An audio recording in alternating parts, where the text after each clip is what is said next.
Welcome on into the Wolverine Recruiting Show. I'm Clayton Safey here with EJ Holland. We are brought to you by Lewis Jewelers, and as always, check us out at thewolverine.com. Promo code BLUE60 gets you 60 days of our premium content absolutely free with a free trial, so BLUE60 over at thewolverine.com. EJ, we're going to go through our week chronologically here as the dead period is officially over. Michigan football is hosting visitors from the recruiting trail, also hitting the road, flying out, hitting some satellite camps. We were at a few of them, in total 3. We were both up in Big Rapids Thursday, and then we were in different locations on Tuesday. But let's start with that. Tuesday, I was at Eastern Michigan to see Mike Hart and Matt Weiss do some coaching, do a little bit of evaluating, while you were down in Memphis where Jim Harbaugh and several staffers were checking out 5-star defensive tackle Walter Nolan, 4-star defensive back commit Cody Jones. My takeaways, I guess, from my time at Eastern Michigan were just the amount of attention that Mike Hart was giving Deion Walker, 4-star defensive tackle from Detroit Cass Tech. Mike Hart's a running back. He's a running backs coach. All the running backs coaches, other than him, were working with the running backs. He did do a little bit, but he was mainly just following around Deion Walker and making him a priority. And then, of course, Deion Walker made his way to campus on Wednesday for Detroit Day, which was, hosting a bunch of different Detroit visitors. And then Matt Weiss, Michigan's quarterbacks coach, was kind of hovering around CJ Carr, 2024 quarterback target. The son of Jason Carr, former Michigan quarterback, and the grandson of national championship winning head coach Lloyd Carr. So I was impressed by C.J. Carr, first time seeing him in person. I thought that he's more than just a legacy. As people have kind of asked that, was this just an offer for, him being a legacy? I don't think so at this point, but those were basically my main takeaways. EJ, the Memphis camp was a little bit more high profile, like I mentioned, with 5-star Walter Nolan, Cody Jones, Michigan commit. You flew in there, were able to spend some time, seeing the Michigan staff up close, kind of, interacting with those guys. What did you think? Yeah, still kind of recovering from, what's been it's been a long week. Yeah. But yeah, no, they flew out to Atlanta first.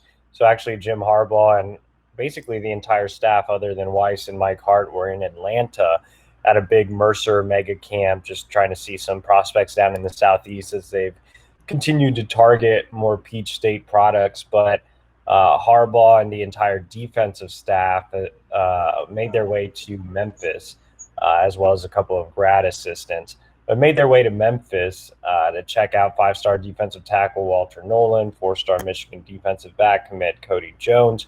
And this was just a great move by Harbaugh because the dead period had just ended on that day. So that camp happened June 1st. So Michigan, they got the first crack at meeting with Walter Nolan face to face, actually having, a live interaction as opposed to all these Zoom calls and phone calls that he's been doing. And no other, major player for Nolan was there. So it's not like, they had to combat like the Alabama staff or the LSU staff. It was solely like a Michigan event for Walter Nolan. So it was kind of a genius idea for Harbaugh and company to schedule a satellite camp with the University of Memphis. Walter Nolan actually worked out at the camp, which was kind of cool to see. I mean, reps were really limited. You know how these camps go. They're humongous. And so you're lucky if you get maybe 1 or 2 one-on-one reps. I was actually surprised at how much Walter Nolan actually did. So he ran through some individual drills and did, some of the testing as well. But he got some tips from Sean Nua, and more importantly, he just got to spend some downtime with a lot of the coaching staff. It actually helped that it was raining in Memphis and the camp was disorganized. So there was like a 2-hour delay where there was nothing to do but the Michigan staff to just mingle with Nolan and his family. So it kind of worked out in Michigan's favor. So Harbaugh made sure to spend extended time with Nolan's father, his mother, his little brothers, Bellamy and Nua. Both were around Nolan's parents as well for a long time. The rest of the coaching staff was as well. Mike McDonald, defensive coordinator, linebackers coach, George Hilo, and like I mentioned, some of the grad assistants. So they just made them feel like part of the Michigan family. I caught up with both of Walter's parents after the camp, and they both made that abundantly clear. They were so impressed with how genuine and personal the Michigan staff was. And Harbaugh just was really energetic and happy, and just made them feel comfortable. And I was really impressed, with Sean Nua as well, who has received a lot of criticism. The way he interacted and connected with the family was great. Ron Bellamy has a big personality, and obviously that caught the attention of Nolan as well. And then on the flip side, Cody Jones is making an official visit to Illinois this weekend. There's still some other schools recruiting him, but the staff made it known that they still want him. Cody went through position drills and one-on-ones, and they were really impressed with him. They still want him in the class, and I think having them there eased some of his concerns. And they'll both be on campus for official visits on June 18th. Aside from those two, there were some other prospects they were evaluating there, but for the most part, I mean, the trip was strategic in nature, and kudos to the Michigan staff for doing that. Where were the Alabamas of the world on June 1? I mean, they were probably represented at that Atlanta camp, but why didn't they make their way, over to see Walter Nolan? I'm not sure. I mean, I think satellite camps are so, you don't know really who's going to be where unless they're featured like on a flyer on social media or something. Even on the websites, a lot of these schools won't list which other schools are going to camp at. So I don't know. I mean, maybe Bama and LSU weren't necessarily aware, but I mean, Michigan got it figured out, and I think that's all Michigan fans care about. Right. Definitely some good FaceTime for Michigan down there. And, that is going to, help when you're trying to pull guys from the South, because there's an inherent advantage there for SEC schools and teams down there to pull their own talent and keep them home. But, the fact that Michigan's out there and able to see him right away and see Cody Jones for the first time in person, I think is important. Moving along the timeline to Thursday, which was another, I guess you could call, mega camp, this time at Ferris State in Big Rapids, northern Michigan, kind of western Michigan, kind of off the radar for a lot of these Detroit kids, but they all bust in. A ton of top Michigan recruits there, just a ton of high school kids there in general, and then a ton of coaches. I mean, I think there had to be over, coaches from over 30 coaching staffs there. Correct me if I'm wrong there. Could have even been more than that when you think about D2, D3, tons of D1 programs. Tennessee was there, Syracuse was there. I'm forgetting, multiple that were out of region. Also, a lot in region, Bowling Green, Eastern Michigan, and all that. So, but Michigan made it a point to really swarm that camp as well. And USC was in town to see five-star Michigan commit Will Johnson, who will be making his official visit out to USC later this month, as you broke that story, EJ. But there's just so much to get to from this camp. So I guess just initial thoughts on Michigan staff's presence. I thought that they were, energetic, as you kind of alluded to earlier with some of the other camps. Jim Harbaugh was very active, talking to everybody who came up to him, was approaching other people. We got to talk to him for 8.5 minutes, which is the first time that the media has been able to talk to him in about 4 or 5 months here since the beginning of spring ball. So just a lot to take away from this camp, but I just thought that the Michigan staff did a pretty good job connecting, being comfortable with these kids. They had hosted a lot of them the day before for Detroit Day, so it's just kind of that next step in terms of, we talked about the hires they made back in the spring and in the winter, that a lot of them were going to help in-state recruiting, and now we actually were able to see that up close and personal actually start to play out on the recruiting trail. Yeah, I have two, I guess, big takeaways from the camp. I'll let you handle most of the Harbaugh stuff. Clay actually was part of that big media scrum there that you see in the photo where Harbaugh spoke to the media. Wow, all the media was focused on Harbaugh. I finessed, so I dipped out of there and spent some one-on-one time with Deion Johnson, father of five-star cornerback commit Will Johnson, and then obviously I had a chance to catch up with Will throughout the camp. But just talking to both of those guys and getting to get a better feel where things stand. And I just saw Will and Dion on Sunday as well when I made a trip out to Detroit for a 7-on-7 tournament. But the more I talk to them, the more I feel a little more positive about where things stand. I think when Mo Linguist initially left, Will more so than Dion was very, very concerned about things. Will had quickly built up a really strong relationship with Linguist. He committed earlier than expected, in large part due to the job that Linguist did. So I'm not saying that Will wouldn't have ended up at Michigan, but I think it accelerated his timeline. He was involved in several group Zoom calls, recruiting other targets with Linguist. So I know when Linguist, left, it really hurt Will, as, expected. At the same time, I think he's growing a better relationship with Clink Scale. Obviously, Clink Scale was one of the first coaches to offer Will, but contact kind of dropped off since Will wasn't, considering Kentucky. But more importantly, I think Clink Scale has always had a really strong relationship with Dion Johnson. They've been a part of the Sound Mind Sound Body, or Clink has been a part of the Sound Mind Sound Body satellite camps for a long, long time. He's known as an extremely strong recruiter in Detroit. And aside from being Will's dad, Dion is an ex-Wolverine, and he helps out a ton of kids through Sound Mind Sound Body. He's one of the co-founders, so he doesn't just focus on his own son. He's a big part of Detroit recruiting as a whole.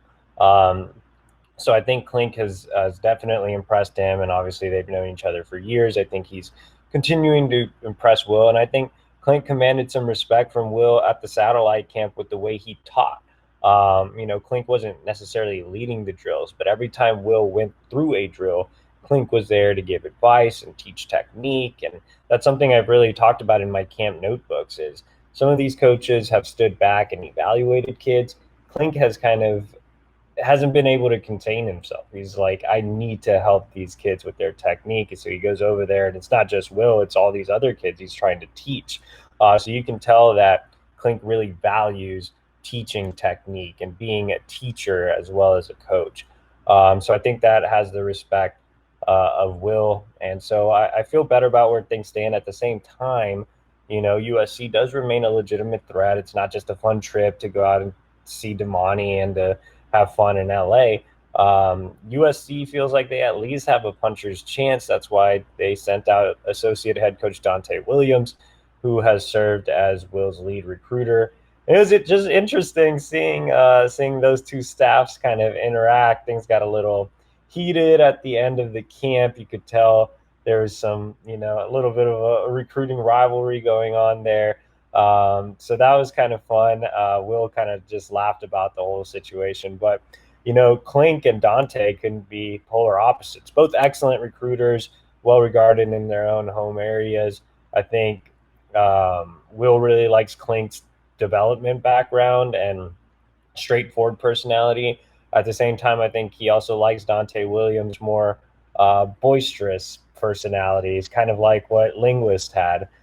So Dante's working really hard, and he was loud and proud at the camp. I'll put it that way. And Michigan didn't take kindly to it. So still a battle there. But that was kind of my biggest takeaway with seeing them. And then the second thing, which we've talked about a lot on the show, so I won't spend too much time. It's just the improved efforts in in-state recruiting. When Jim Harbaugh gave his speech to the crowd, he talked about the increase in talent in the state of Michigan. Obviously, he made big hires to help boost local recruiting with Clink and Mike Hart and Ron Bellamy. Sharon Moore still helping out in the area, so they've kind of blitzed the Detroit Metro. They had Detroit Day earlier this week as well, which featured about 30 in-state prospects for unofficial visits. So they're doing everything the right way. Key high school coaches that we talked to, like Coach Wilcher at Cass Tech, Coach Grice at West Bloomfield, and even Coach Crowell at Belleville, said some positive things about Michigan and the moves they've made this offseason. So I think having Harbaugh speak at this event and having the high school coaches there and mingling with him and the rest of the staff, I think really made an impact. Yeah, there's no doubt. And going back to the heatedness, between the Michigan staff and the USC staff. I mean, it could have just been, like a Jim Schwartz, Jim Harbaugh, handshake where, or like the back pat where then at the Lions 49ers game, I mean, that kind of stuff happens, and Michigan's got a fiery staff, and that's one of the things Chris Ballas and I talked about on our show earlier, late this week following that camp, just kind of talking about now that the staff's out and about what we're seeing and, up close and personal. I'm saying, man, I'm seeing some fire. I'm seeing some energy out of this staff. Mike Hart is a guy that comes to mind. He always had that when he was a player at Michigan. He's obviously made, big headlines with some of the things he said about Michigan State, but also just with, the way he played and how passionate those guys were. They're bringing it to the staff. Ron Bellamy's a former player, won a championship at Michigan. Like, this is going to happen when you have kind of a younger, competitive, and as Jim Harbaugh put it, hungry and humble staff. And they're going to be protective, and rightfully so. I mean, this is their 5-star commit, that they're all there to see. So I think you love to see it. I think the reaction was great on the message board from the fans saying, man, there's some fire back in this coaching staff. And, I think that's interesting. But basically my biggest takeaway from talking to Jim Harbaugh, other than, kind of some team things that he spoke about, including, some left tackle job stuff. So, there was topics all over the place when we got to talk to him. But you mentioned his speech. I thought it was really good. I thought it was passionate. He was yelling, it's time for football now. It's June. Let's, get out there and get better for these kids, telling them to, follow the instruction that the coaches are giving out there and that they'll be watching as college coaches. And, they're looking for, he said, above average talent and above average work ethic. Maybe that's just in general. Like, you can get into a college if you do that. Probably at Michigan you need a little bit more than that. But, I thought it was a good message. And then when we got to talk to him, I mean, he was asked about that in-state recruiting that you're talking about, the emphasis that we've all seen him place on it. We just haven't heard him talk about it. He said, man, it's a seamless transition. We have a, semi-new staff, but these guys know the recruits in the state of Michigan. These guys know the coaches in the state of Michigan. Ron Bellamy was a coach, a high school coach in the state of Michigan. You mentioned Klink and all the connections he has. He said Steve Clinkscale knows more people than he does. So, it's definitely there that they're trying to keep these kids home. Jim Harbaugh looked this offseason long and hard at the entire program and said he was going to evaluate every issue, every challenge that the program is facing. In-state recruiting was probably on that list somewhere, and it certainly was, and they were able to kind of address that, and that's why you're seeing, I think, so much success in time. It will come with commitments and things like that, but you're seeing the perception being kind of repaired a little bit here. But anything else from this this week in general, I guess, or the Ferris State camp? I guess obviously there were quite a few recruiting notes as well, EJ. I guess who impressed you the most at the camp? And I know a couple kids earned an offer from the camp, so update us on those. Yeah, I think that with starting off with Will, he looked really good in position drills as he always does. He didn't do the one-on-one stuff, but it was more so just getting an opportunity to work with Klink as well as Dante Williams. But Will is Will. Everybody knows, what he brings to the table. I think the guys that there were two guys that Harbaugh pulled to the side to have them run drills specifically in front of him during a camp where, reps again were extremely limited. One was in the 2022 class. Dylan Bell from Houston, Texas, actually made his way all the way up to Michigan, stopped by for an unofficial, competed in the camp, and this is a kid that Michigan's really making a push for. Will be back on June 18th. He originally was being recruited to play running back, now being recruited as more of an athlete, guy that can play receiver or running back. But I know Harbaugh and staff were impressed with him. He's only a 3-star, but he's very high on the board. And the other recruit was elite 2023 quarterback Dante Moore, who was on campus for Detroit Day. And obviously Harbaugh is working closely with the quarterbacks and is very, very involved in quarterback recruiting. And so, I think the two throws Dante made specifically for Harbaugh, Dante made Dante throws, which made me smile. I was right there watching him. Yeah, those were incredible. And it was funny how And like you posted the video, it earned the fist bump from Josh Gaddis and stuff, like how they were just hovering around Dante Moore during some of those throws, and they were dimes. I was watching those from the press box, actually.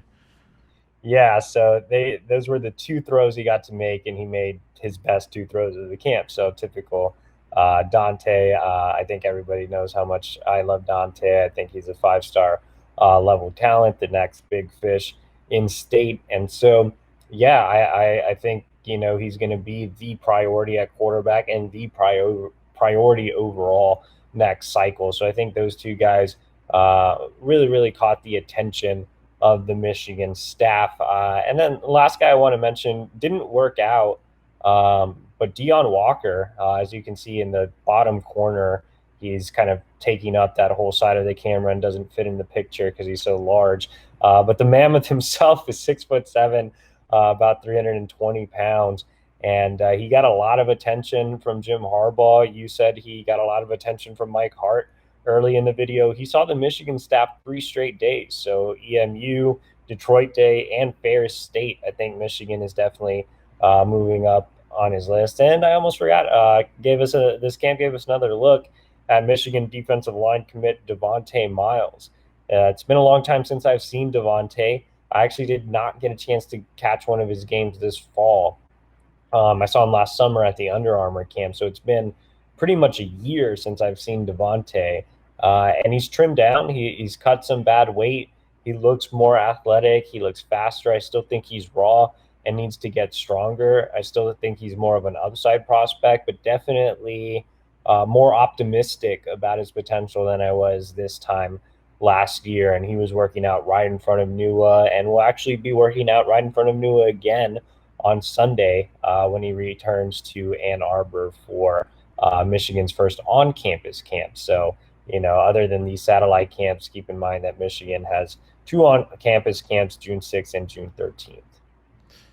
Anything else from these camps? I mean, there was quite a bit there, but, I guess they're going to be hitting the road as well next week. Going to be down in Miami, Florida on Monday, as well as Detroit, so kind of splitting up once again.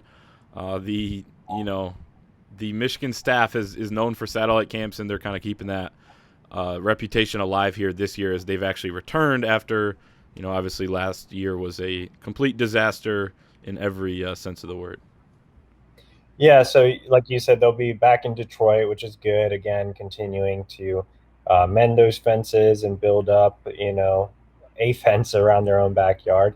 And then they'll be in Miami, which was kind of them last year, landing Jaden McBurrows and Jaden Hood. Not a lot of big targets in Miami, but always good to have a presence in South Florida. A ton of underclassmen out there that Michigan is taking a hard look at. And they'll have several other satellite camps, but those are the 2 that are upcoming. So, they have official visits this weekend. Some guys coming in, Jay Toya, USC transfer. They have Micah Pollard and Hayden Schwartz, 2 defensive players from the Jacksonville area coming in, and then the camp and then the satellite camp. So still a busy next few days for the Michigan staff. I believe Clayton and Chris Ballas will be in Detroit for the satellite camp on Monday. I will not be in Miami or Detroit. I will be somewhere. It's a surprise, but I won't be at one of the satellite camps. But we'll have a lot of recruiting scoop coming over to you at the Wolverine. I'm actually going to be, right when we hang up here, I'm going to be calling our publisher, Stu Coleman, asking him if I can go down to Miami. So that will be, I'm just kidding. But, I mean, I guess it's June. It's not the best time to go to Miami, but sounds a little more fun than Detroit. No offense to Detroit. But we'll see what happens. And everyone can follow along and see where EJ ends up next week over at thewolverine.com. Promo code BLUE60 gets you on our message board with all of our insider content for 60 days, and we'll see you next time.